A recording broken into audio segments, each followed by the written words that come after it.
Congratulations to the women of Tunisia for the enshrinement of the right to freedom to choose one's spouse. That's a Facebook reaction of a presidential spokeswoman following a decision in Tunisia to scrap a measure which had been in place for decades. Now, it was a ban on Muslim women marrying non-Muslims, but it's now been lifted. Joining us now is Monica Marks, a researcher at Oxford University and visiting fellow at the European Council on Foreign Relations, who's a leading analyst on Tunisia. Morning to you, Monica. So with that kind of reaction, it sounds like it's something pretty spectacular, pretty significant in women's lives. Good morning. Yes, this was an excellent step forward for Tunisian women.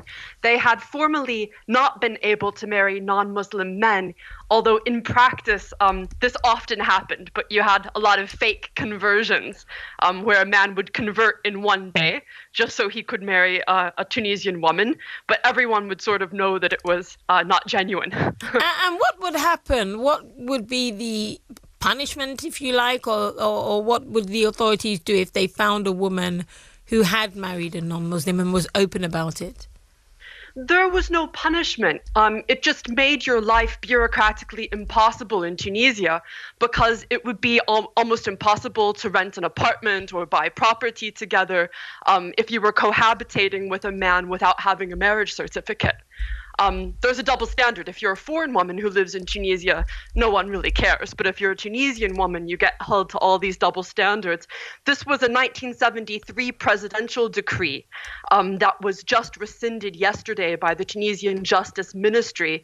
But while this is an excellent step forward for Tunisian women, it comes at a kind of oddly convenient moment in Tunisian politics, because just 2 days ago, the Tunisian parliament passed a law that would give amnesty for public officials who may have committed crimes under the old regime. And this was a very controversial step backward for the Tunisian transition. So this law on women's rights could have been used as a political football to distract people from this very bad amnesty law that was passed. Yeah, so that's the reconciliation law you're talking about. So do they feel that as a result of that, there won't be women who will now be saying, well, this is one step, we can push for more steps? You think that this is such a distraction? Well, Tunisia has a long history of using women's rights as a political football. It has been in the vanguard of women's rights in the Arab world since the 1950s. But at the same time, it was a brutal police state dictatorship where many women's rights were horribly abused. Many Islamist women, for example, were raped. Horrible abuses happened.